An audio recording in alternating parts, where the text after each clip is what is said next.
सवालों के घेरे में खड़ी है। एक बार फिर से दिल्ली पुलिस की क्राइम ब्रांच और स्पेशल सेल की टीम वहां पर पहुंची हुई है। अल फलाह यूनिवर्सिटी पर कल ही क्राइम ब्रांच ने 2 FIR दर्ज किए हैं। अल फलाह के खिलाफ STF का एक्शन भी और तेज हो गया है। जांच के लिए आज STF की टीम भी यहां पर पहुंची हुई है। तो लगातार सवालों के घेरे में है अल फलाह यूनिवर्सिटी। एक के बाद एक सवाल खड़े हो रहे हैं और आज एक बार फिर से यहां पर STF की टीम पहुंची हुई है।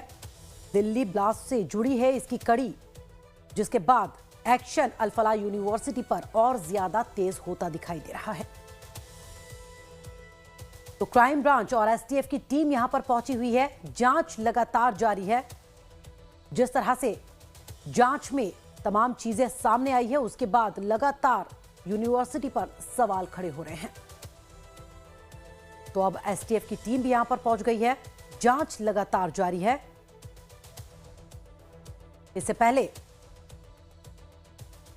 और जांच एजेंसियां भी यहां पर पहुंची थी और अब STF का एक्शन भी यहां के लिए तेज हो गया है। इससे पहले कल क्राइम ब्रांच ने 2 FIR दर्ज की थी।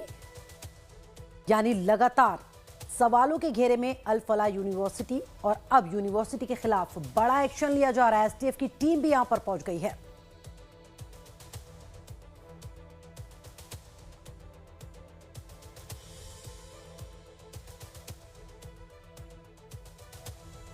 तो कितना बड़ा खतरा था उमर, यह सबसे बड़ा सवाल। दिल्ली धमाके में शामिल था डॉक्टर उमर। लोगों का ब्रेन वॉश किया करता था, साथ ही डॉक्टर को रेडिकलाइज किया करता था उमर। कुछ लोगों को ब्रेन वॉश करने में सफल रहा उमर। सुरक्षा एजेंसियों को इस बात की पुख्ता जानकारी मिल गई है। एक के बाद एक बड़े खुलासे हो रहे हैं डॉक्टर उमर को लेकर और अब दिल्ली धमाके में शामिल डॉक्टर उमर को लेकर यह बड़ा खुलासा हुआ है कि वो लगातार लोगों का ब्रेन वॉश करने का काम किया करता था। अपने साथी डॉक्टर्स को भी रेडिकलाइज किया करता था उमर। कुछ लोगों का ब्रेन वॉश करने में उसे कामयाबी भी मिली। लगातार एक के बाद एक इस मामले में खुलासे हो रहे हैं। प्रशांत त्रिपाठी मेरे सहयोगी जानकारी के साथ सीधे जुड़ गए हैं। प्रशांत, क्या माना जाए, एक के बाद एक बड़े खुलासे हो रहे हैं उमर को लेकर। अब यह खुलासा हुआ है कि वो लगातार लोगों का ब्रेन वॉश करने का काम करता था। जो उसके साथी डॉक्टर थे उन्हें भी रेडिकलाइज किया था उसने।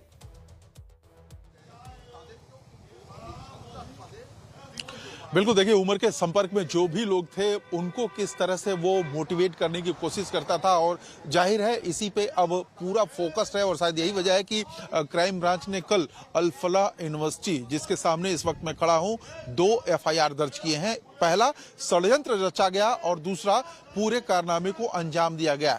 जाहिर है ये सारी तफसील जो है इस बात पे अब टिकी हुई है कि उमर ने किन किन लोगों को मोटिवेट किया था अपने साथ आतंक के रास्ते पे चलने के लिए। और जाहिर है उसके कनेक्शन को खंगालते हुए ही आपको पता होगा कि शामली से एक शख्स की गिरफ्तारी की गई थी। नू इलाके में ऑलरेडी हरियाणा के जब रेड की गई तो 5 लोग गिरफ्तार किए गए। ये वो लोग थे जो सीधे उससे संपर्क में थे और नाइट्रोजन जो है वो खरीद के लाए हुए थे। तो आप समझ सकते हैं कि किस तरह से वो माइंड वॉश करता था, कैसे लोगों को अपनी बातों में फंसा लेता था और किस तरह से अपने साथ चलने के लिए लोगों को राजी करता था। लेकिन उन सब के बीच में फराह बता दूं कि अभी थोड़ी देर पहले ही क्राइम ब्रांच की टीम जो है दिल्ली पुलिस की आई हुई थी इसी अल फलाह यूनिवर्सिटी में और थोड़ी देर पहले ही एक शख्स को फिर से उठा के ले गई है। यानी कि सीधे तौर पे अल फलाह जो यूनिवर्सिटी है इसके कनेक्शंस किस तरह से जुड़ते जा रहे हैं लगातार वो सामने है। थोड़ी देर पहले ही क्राइम ब्रांच की टीम आई थी और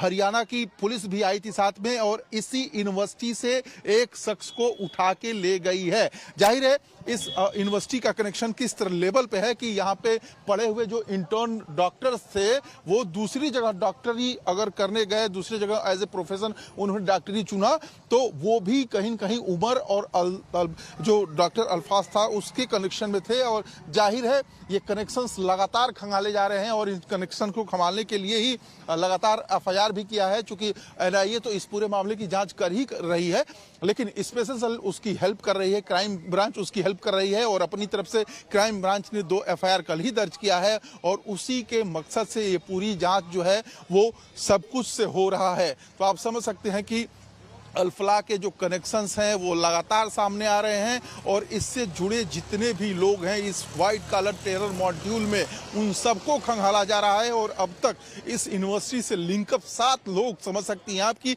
गिरफ्तार किए जा चुके हैं। 2 लोग नू से गिरफ्तार किए गए, 3 ऑलरेडी डॉक्टर्स का यहाँ पे नाम आ चुका है, 2 कनेक्शंस ऑलरेडी जो है वो कश्मीर से निकला है। तो आप समझ सकते हैं कि ये 7 लोग हैं जो अल्फला से कनेक्टेड थे और डायरेक्ट या इनडायरेक्ट आतंक के इस राह पे चल रहे थे। और जाहिर है जिस तरह से डॉक्टर उमर ने खुद को बम से उड़ाया, उसके बाद से जो एजेंसीज हैं वो और चौकन्ना हो गई हैं। वो प्रशांत बने रहिए, लौटती हूं आपके पास। एक बड़ी जानकारी दे देते अपने दर्शकों को। अल्फला विश्वविद्यालय से एक और शख्स को दिल्ली पुलिस की क्राइम ब्रांच ने अभी हिरासत में लिया है। तो लगातार हिरासत में लेने का सिलसिला जारी है, गिरफ्तारियां जारी हैं। दिल्ली पुलिस की क्राइम ब्रांच ने अभी एक और शख्स को हिरासत में लिया है अल्फला यूनिवर्सिटी से। प्रशांत, जिस तरह से आप बता भी रहे थे, एक और शख्स को हिरासत में लिया गया, आखिर कौन है वो, क्या नाम है उसका, कहां से है, क्या कुछ जानकारी मिल पाई?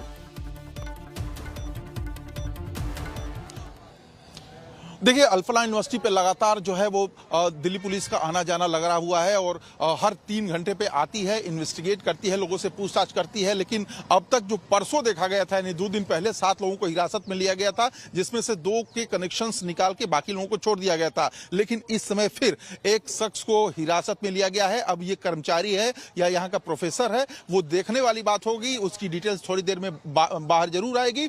लेकिन जिस तरह से कंटिन्यू जो देखा जा रहा है कि अल्फला से कनेक्शंस निकल रहे हैं, ये काफी गंभीर बात है। और शायद यही वजह है कि अल्फला के रजिस्ट्रेशन से लेके और इसके फाइनेंस कंडीशन तक पे अब सरकार निगाहें रखी हुई है कि इसका फाइनेंस लेवल क्या था, अगर ये प्राइवेट यूनिवर्सिटी है तो ये कहां से फंडिंग लाता था और किससे कनेक्टेड था। ये तमाम चीजों की अब जांच पड़ताल हो रही है ताकि इसकी सारे बातों को खंगाला जा सके और कहीं ऐसा तो नहीं कि टेररिज्म में फंडिंग के लिए इस यूनिवर्सिटी का पूरी तरह से इस्तेमाल हो रहा है। तो जाहिर है ये सारी जांच की पॉइंट्स हैं, उन जांच के प्रशांत, लगातार जांच एजेंसियां जुटी हुई हैं। अब तो एसटीएफ की टीम भी यहां पर पहुंच चुकी है।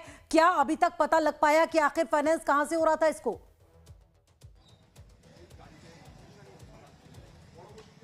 देखिए, ये एक ट्रस्ट के मार्फत खुद को अफिलिएटेड होने का दावा करते हैं, लेकिन उस ट्रस्ट से भी कल बातचीत हुई है और उसके कागजात लिए गए हैं। और जाहिर है ईडी इस पूरे मामले की जांच कर रही है। हालांकि बीच में ये बात जरूर आई थी कि ये फॉरेन फंडिंग लेते हैं और फॉरेन फंडिंग किससे लेते हैं, कितना अब तक इन लोगों ने ले लिया है। चूंकि ट्रस्ट का हिसाब किताब सरकार नहीं रखती है, ट्रस्ट खुद रखती है। लेकिन अब इस ट्रस्ट से रिलेटेड जो भी कागजात हैं वो सब कुछ ले लिए गए हैं। और जाहिर है जैसे ही जांच आगे बढ़ेगी, मुझे लगता है कि कुछ बातें नई सामने जरूर आएंगी। लेकिन अब किस तरह की वो बातें होंगी वो देखने वाली बात है। लेकिन जिस तरह से यूनिवर्सिटी से कनेक्टेड टेररिस्ट आप कह सकते हैं कि सामने आ रहे हैं, वो एक चिंता की बात है। और शायद यही वजह है कि जितनी एजेंसीज हैं वो सब। शुक्रिया जानकारी देने के लिए। इधर दिल्ली में 10 नवंबर को ब्लास्ट के बाद से लाल किले